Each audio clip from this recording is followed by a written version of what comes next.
Почитувани, вчера македонската јавност имаше прилика да ја види приватната забава на Груевски, Мизо и Самак, најголемите блефели во историјата на македонската економија. Оваа ВМРО-вска тројка за 4 години донесе фантастични 0 евра директни странски инвестиции. Оваа тројка заедно со лидерот Никола Груевски, шефот на така наречениот економски дрим тим на владата, не само што за 4 години не донесе ниту 1 евро директни странски инвестиции, туку потрошија десетици милиона евра народни пари за реклами, патувања, балони, хотели, коктели, кирии за имоти во странство, и тоа без да дадат отчет на своите граѓани.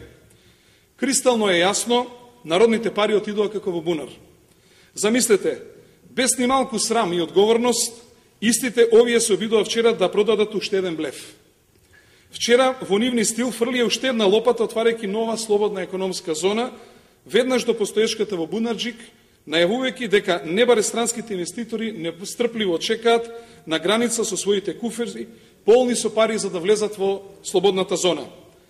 Тоа што вчера се случуваше, да не беше трагично, ќе беше комично.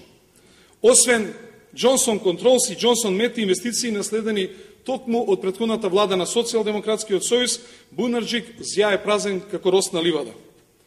Секој нормален во државата и во светот ќе се запраша.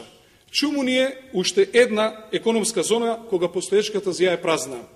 За какви ли нови инвестиции повторно лаже Груевски кога ги нема старите кои тој 4 години упорно ги споменува? Македонија на предпоследно место по инвестиции во регионот зад Албанија, а само пред Босна и Херцеговина. Конкретно, за 9 месеци во 2009 година во Црна Гора влегле 1315 евра и директни странски инвестиции по глава на жител. Во Хрватска влегле 386 евра по жител, во Албанија 133 евра по жител, во Србија 111 евра по жител, а во Македонија начело со Груевски и неговите реклами се влезени само 83 евра по жител, или тоа се помалку пари од казните што секој граѓанин годишно ги плаќа како арач на оваа влада. Овие бројки и вчерашната нивна епизода се трагикомични и покажуваат две работи. Првата се блефот и лагите на Никола Груевски. Втората е неспособноста на владата на Груевски да привлече директни странски инвестиции и да ја подобри економијата која очигледно е во колапс.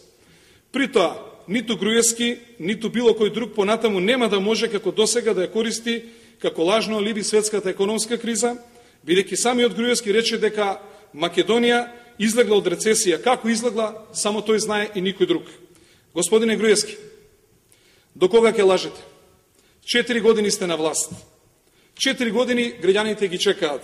Агрокор, Искра, Монтипе, Шишеџам, Дукат, Чебрени галиште, Бошков мост, Сончев град, Тесне годино, изградба на 60 мали електрани и уште многу други ваши лажни инвестиции.